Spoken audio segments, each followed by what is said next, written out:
नमस्कार, मी Jyoti Patwardhan. Welcome to Jyoti Patwardhan channel.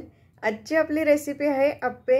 मस्त लुसलुशीत जाळीदार असे अप्पे आणि त्याबरोबर चटणी. चला तर मग जास्त वेळ न घालवता रेसिपीला सुरुवात करूया. गरमागरम अप्पे आणि त्याच्यावर हे थोडीशी तिखट पूड घालते मी आणि थोडासा सांबार मसाला ऑप्शनल आहे, पण याने टेस्ट खूप छान येते. आणि आपले हे दुसऱ्या प्रकारचे पण अप्पे तयार आहेत. आता याच्याबरोबर मी हे घरचं लोणी देते. हवं तर तुम्ही बटरही घेऊ शकता.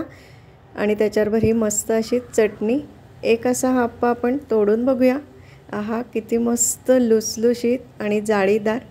छान असा चटणीत बुडवून खायला खूपच छान लागतो. अप्पे करण्यासाठी सगळ्यात आधी मी 4 वाट्या तांदूळ घेते. मी इथं कोलम तांदूळ घेतला आहे, पण तुम्ही तुमच्या आवडीचा कुठलाही घेऊ शकता तांदूळ. फक्त ज्याचा भात खूप चिकट होतो असा तांदूळ नको. त्याचबरोबर 1 वाटी उडदाची डाळ घेतलेली आहे मी आणि अर्धी वाटी मुगाची डाळ आणि 1 सपाट चमचा मेथ्या घेतलेत. 1 टीस्पून मेथ्या, 4 वाट्या तांदूळ, 1 वाटी उडीद डाळ, अर्धी वाटी मूग डाळ आणि 1 चमचा मेथ्या. आता हे सगळं 3 ते 4 वेळेला पाण्याने धुवून घ्यायचं आहे आणि सगळं पाणी त्यातलं काढून टाकायचं आहे. डाळ तांदूळ धुवून झालेले आहेत. त्यात आता आपण पाणी घालून भिजत ठेवूया. हे बघा, साधारण डाळ तांदळाच्या वरती एवढं असं पाणी शिल्लक राहील असं घालून हे झाकून ठेवलेलं आहे. साधारण 5 तास मी हे डाळ आणि तांदूळ भिजत ठेवलेले होते. अर्धी वाटी मी इथं जाड पोहे घेतलेत. जाडच्या ऐवजी तुमच्याकडे पातळ पोहे असतील ते घेतलेत तरी चालेल. 2-3 वेळा धुवून घ्यायचे हे. आणि आता एका मिक्सरच्या भांड्यामध्ये जे आपण डाळ आणि तांदूळ भिजत ठेवलेले ते थोडे थोडे घालून त्याला लागेल असं पाणी घालून, जेवढं लागते तेवढं पाणी घालून हे बारीक वाटून घ्यायचं आहे. या डाळ आणि तांदळामध्येच मी आपण जे भिजवून ठेवलेले पोहे होते ते सगळे घालून वाटून घेणार आहे. अशाच पद्धतीने सगळं आपण डाळ आणि तांदूळ जे भिजत ठेवलेलं ते वाटून घेतो आहे. एका मोठ्या पातेल्यात काढायचं.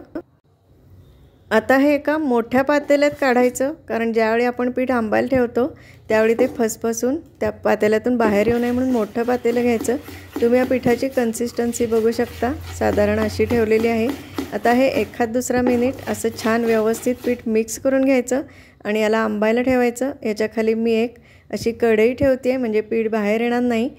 हे पीठ उबदार जागी ठेवायचं आंबण्यासाठी.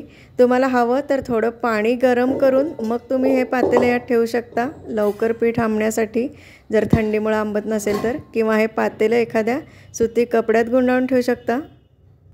अप्प्यांच्याबरोबर द्यासाठीची चटणी आता आपण करतो आहे. त्यासाठी इथं मी अर्धी वाटी हे जे डाळं असतं, फुटाण्याचं डाळं किंवा पंढरपुरी डाळं, ते आधी मिक्सरला बारीक वाटून घेतलं. त्यानंतर 1 वाटी खोबऱ्याचे तुकडे घेतले, 4-5 हिरव्या मिरच्या, थोडीशी कोथिंबीर घेतलेली आहे आणि थोडंसं आता मी याच्यात चवीनुसार साखर आणि चवीनुसार मीठ घालते आहे. 2 लिंबाच्या फोडी मी यात पिळून घेते, लिंबाचा रस घालते आहे, पण तुम्ही हवं तर दहीसुद्धा घालू शकता. यात आता थोडंसं पाणी घेऊन ही चटणी वाटून घ्यायची आहे.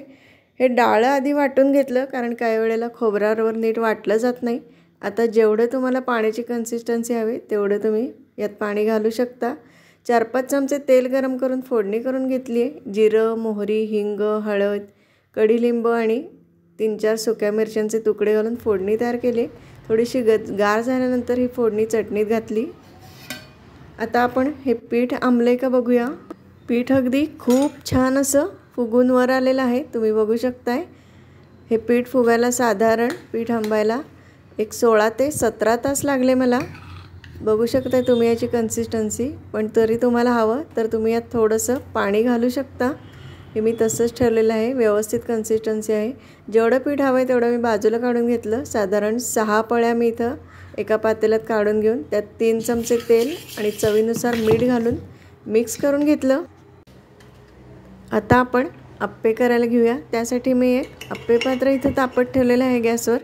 त्यात मी थोडंसं असं तेल घालून घेतलं आहे आणि हे पीठ आपण या सगळ्या असं अप्पे पात्रात घालून घ्यायचं. याच्यावर झाकण ठेवूया आणि गॅसची फ्लेम मीडियम ठेवून साधारण 1-1.5 ते 2 मिनिटांनंतर चेक करूया झालं आहे का ते. वरून थोडंसं असं मिश्रण वाळल्यासारखं दिसलं की आपण हे पलटून घेतो आहे मस्त रंग आलेला आहे आप्प्यांना, तुम्ही बघू शकताय। परत एकदा याच्यावर थोडं थोडं तेल सोडून परत हे झाकून ठेवलं आहे। परत एक 1.5-2 मिनिटांनंतर बघूया आप्पे झालेत का ते।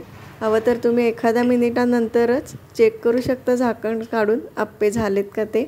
आप्पे झालेले आहेत, काढून घेतोय। आता दुसऱ्या प्रकारचे आप्पे करण्यासाठी परत आप्पे पात्र तापून तेल घालून घेतले।